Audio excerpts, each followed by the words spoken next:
kababaihan sa revolusyon.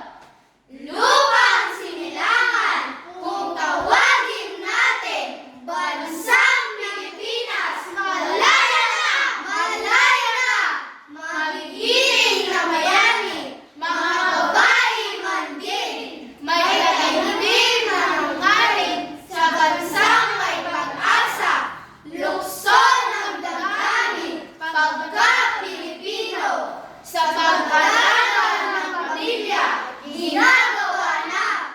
Sa umaga ay kilos, dalagang Pilipina, sa gabi ay sadyang magiting ng pinunong magkakaisa. Melchor Aquino at Trinidad Dexon, Mga